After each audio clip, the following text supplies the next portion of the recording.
Apenas ha pasado un siglo desde que el Titanic se hundió, pero los científicos dicen que, en solo unas décadas, sus restos podrían desaparecer casi por completo. Mientras tanto, un naufragio griego de madera, con unos 2.400 años de antigüedad, sigue viéndose bastante bien. ¿Será por algún tipo de magia antigua en la construcción de barcos, los materiales, o algo completamente diferente? Bueno, vamos a averiguarlo. En la esquina roja, el infame Titanic. Realmente no necesita presentación. Era el barco más grande de su época, con casi 900 pies de largo, construido con placas de acero resistente y unido con remaches de hierro y acero. Funcionaba con máquinas de vapor alimentadas por carbón. Adentro había comedores, elevadores, hasta una alberca. En 1912, el Titanic zarpó de Southampton rumbo a Nueva York, con unas 2.200 personas a bordo. 4 días después, chocó con un iceberg.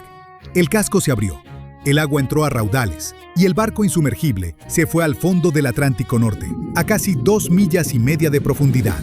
Cuando los exploradores finalmente lo encontraron en 1985, se veía sorprendentemente completo, con 2 grandes piezas casi intactas. Pero el tiempo, la presión y el agua salada lo han ido desgastando desde entonces. Partes como las barandillas se han desmoronado, las cubiertas se han hundido y secciones enteras están empezando a desintegrarse. A este ritmo, los expertos creen que para 2037 la mayor parte de lo que queda podría desaparecer.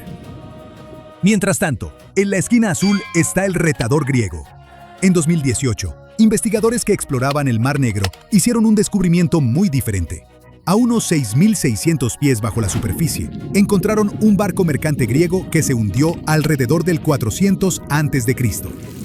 Mide apenas unos 75 pies de largo, pero aún se reconoce claramente como un barco. El mástil y el timón son visibles. Lo más probable es que fuera un barco de carga construido para viajes cortos y medianos, transportando mercancía entre puertos en vez de cruzar océanos abiertos. Sea lo que haya pasado, se hundió en las profundidades del Mar Negro, y ahí se quedó, sorprendentemente bien conservado.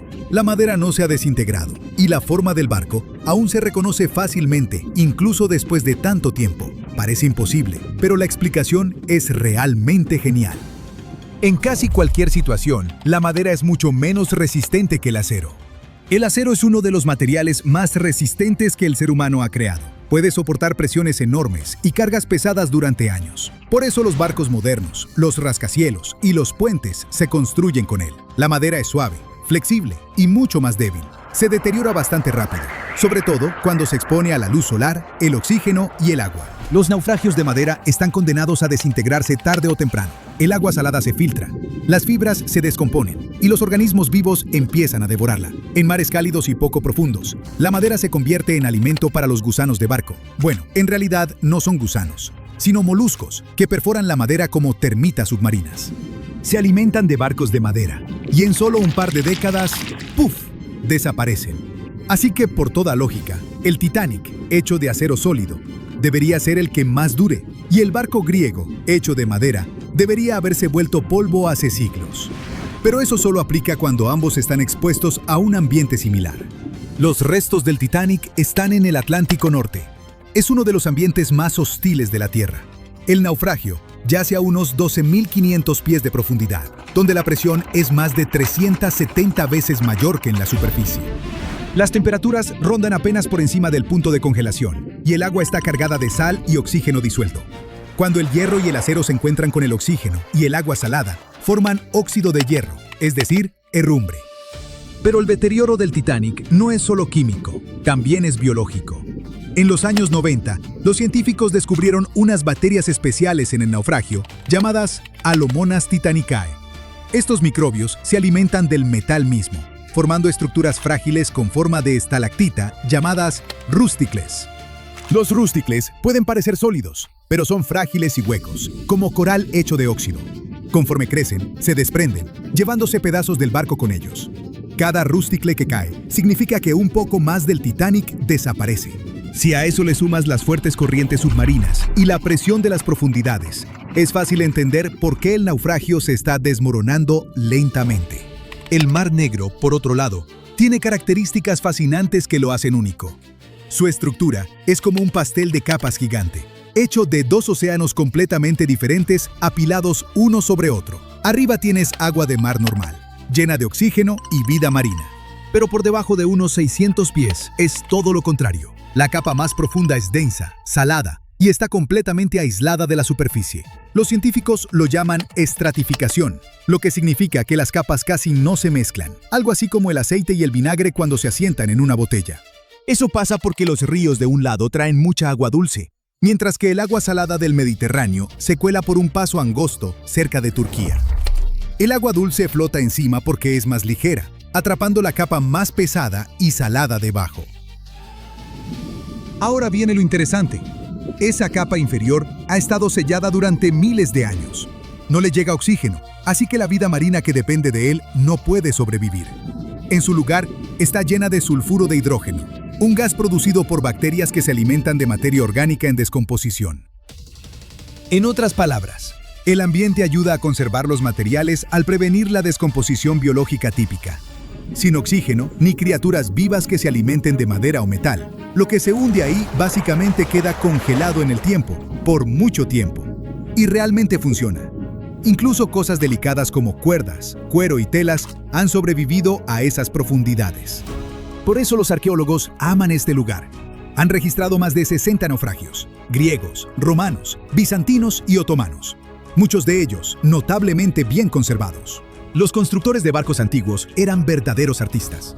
No tenían máquinas ni soldadura de metal, pero sabían cómo hacer la madera lo suficientemente fuerte para resistir tormentas y largos viajes. Para el siglo V a.C., los constructores griegos habían desarrollado barcos capaces de recorrer rutas comerciales de larga distancia en el Mediterráneo. Sus diseños se mantuvieron prácticamente iguales durante siglos. Podríamos decir que eran los camiones del mundo antiguo, solo que más lentos. Con el tiempo, los humanos siguieron mejorando sus barcos. Para la Edad Media, los veleros tenían múltiples mástiles y aparejos complejos, lo que les permitía cruzar océanos en vez de solo navegar pegados a la costa. Luego, llegó la era de las exploraciones. Enormes barcos de madera con cañones, comercio global e imperios marítimos. Para el siglo XIX, la madera había llegado a su límite. Las máquinas de vapor reemplazaron a las velas, y el hierro y el acero reemplazaron a la madera. Los barcos se volvieron más grandes, más rápidos y más fuertes.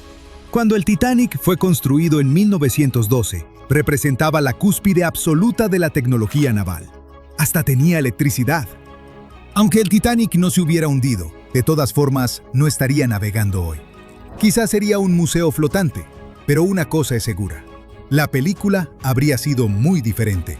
Hoy en día, los científicos trabajan a contrarreloj para preservar ambos tipos de naufragios, los que están congelados en el tiempo y los que se desvanecen rápidamente. En el Atlántico Norte, submarinos robóticos están mapeando el Titanic con escaneos tridimensionales antes de que el naufragio colapse por completo. Mientras tanto, en el Mar Negro, drones submarinos exploran sin perturbar nada, capturando barcos que lucen casi nuevos, completos con anclas, cerámica y decoraciones talladas. Como el fondo marino de ahí ha estado aislado desde siempre. No solo sobreviven los barcos. Vasijas antiguas, herramientas e incluso rastros de aldeas siguen enterrados en las oscuras capas de sedimento sin perturbar. Es un lugar que necesitas en tu mapa si te interesa la arqueología marina. Pero no todos los naufragios se dejan intactos. En todo el mundo, cada vez es más común convertir naufragios históricos selectos en museos submarinos administrados. En lugar de mantenerlos fuera de alcance, científicos y conservacionistas invitan a buzos a explorarlos de manera responsable. Por ejemplo, frente a las costas de Grecia, un naufragio antiguo de la era clásica ahora funciona como un sitio de buceo protegido. En la mayoría de los casos, mover barcos hundidos es impráctico y se arriesga a dañarlos. Están más seguros bajo el agua hasta que llegue alguna nueva tecnología. Quizá no estemos tan lejos de un futuro donde submarinos comerciales permitan a todos ver el gran Titanic en persona. Eso es muy poco probable, claro, pero en un escenario hipotético, solo nos queda esperar que suceda mientras el barco aún esté ahí.